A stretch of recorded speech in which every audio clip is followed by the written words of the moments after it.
So, Richard Hendricks is here. There you are, Richard. So sorry these gentlemen have kept you waiting. So, here's the thing. I love what you did. Really? Fill him in, Jared.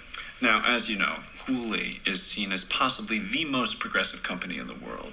Part of that is Gavin's commitment to social justice, but part of it is his personal commitment to the people that work at Hooley. I'll give you $600,000 for it. We have the reach and the resources to take what you have done and push it to the global level. That is a generous offer. No, here. It's Peter Gregory. Not sure how he got my number. This is Richard. I'll give you $3 million for it right now. Gavin Belson just offered me $3 million for Pied Piper. I'm prepared to give you $300,000. Peter Gregory just offered me 300. Did you say 1,000? For 10% of your company. Okay, $4 million. 200,000 for 5%. Huh? You just went down. No. You're still valued at $4 million, but you own 95% of a potential billion-dollar company. And not just that. I will help you build this company. I will introduce you to the people you need to know and provide the counsel that you need. I will take a small piece, but the company will belong to you, not Gavin Belson. You have until tomorrow to decide. Okay. I'm offering you $4 million right now.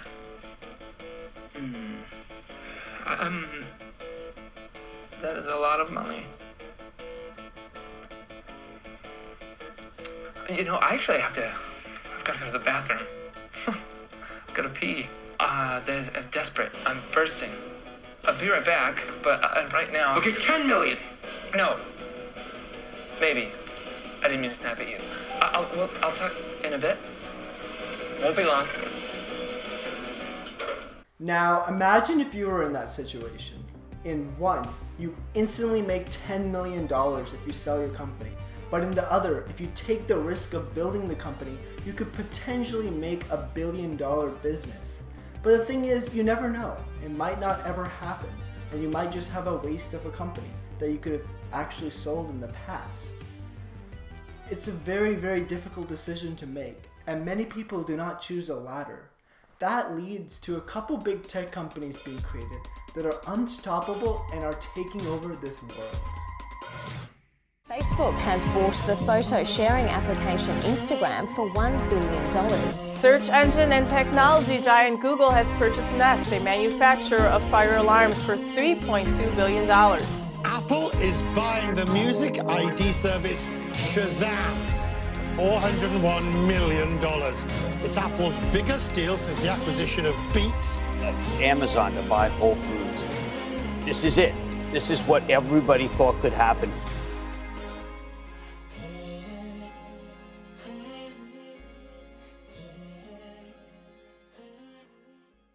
So what defines a monopoly? A monopoly is an exclusive possession or control of the supply or trade in a commodity or service. The key word exclusive is a loophole used by many big companies to say that there'll always be competition for them. Google loves to say competition is just one click away. But if these companies own over 90% in their respective categories, shouldn't that be considered a monopoly?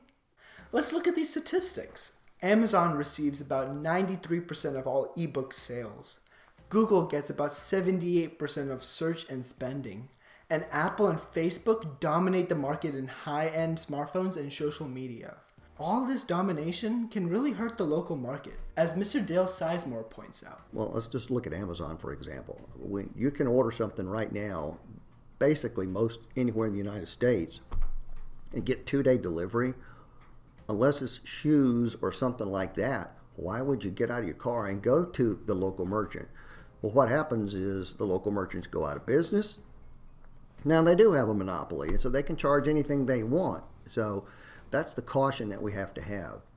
I'm very concerned about the impact on local merchants, the malls, the real block, local stores that are out there, because in our city down here, one of the mall areas around here, they constitute about 8% of our city's tax digest. Well, if they go away, that's a significant impact. And where is that going to come from? The other small businesses that are coming in, or is it going to be the mall? So we have to be careful about not necessarily underwriting or protecting, but we do really need to have some safeguards in place that, you know, you can make a lot of money with 60-70% of the market share. And I think municipalities and states and maybe even the federal government have tried to put some brakes on natural monopolies of people that are growing so big and so fast, because if you don't have competition, then it hurts the consumers in the long run. But the government is not doing enough. Being a monopoly is not illegal in the United States. In fact, the US stopped equating big with bad a long time ago. Recently, monopoly cases have dwindled. The last high-profile case was filed in 1998, with the Justice Department successfully challenging Microsoft's dominance of computer operating systems. This has led to these companies being able to just buy out smaller companies, or worse, just copy their product or service and kill a company that way. For instance, Google Drive copied Dropbox, or Facebook copied Snapchat stories with Instagram stories, and these small companies cannot really do much to prevent it. Perceptions that patents and those kinds of intellectual property laws will protect you. They're not as strong as people believe they are sometimes. First, you have to have the money to be able to enforce them. And Apple, for example, or a large company like that, they've got many more lawyers and more dollars than I do. And if they want to infringe against me, I don't really have a recourse, even if I had a patent and they were infringing. So it takes a lot of time and money to go do it. So, instead of wasting their money, many of these companies try to compete, and many fail because of that and have to get bought out by these bigger tech companies.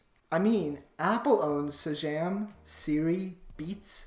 Microsoft owns LinkedIn, Skype, GitHub, Xbox, Nokia. Facebook owns Instagram, WhatsApp, Oculus. Amazon owns Audible, Zappos, Twitch, IMDb, Ring, Whole Foods, and Google owns YouTube, Android, Waze, Nest, part of Motorola, reCAPTCHA, part of HTC. And I'm just naming the notable ones. And if a company tries to compete instead, they can be hurt heavily, which can be seen with Snapchat versus Instagram or Spotify versus Apple. The European Union has started to get stricter on this, as they've fined Google for abusing their market dominance. And Germany is investigating Facebook for its privacy practices. But the United States still lags behind, and these big tech companies are not going away anytime soon. I guess if this is the status quo, the last piece of advice I can give you is don't build a company that is going to go and compete and destroy all these other companies, because that's very hard in this day and age with startups. Instead, maybe build a company that can get bought out by a bigger tech company, as that is equated as success in the startup world. That is just something to consider. Thank you for watching.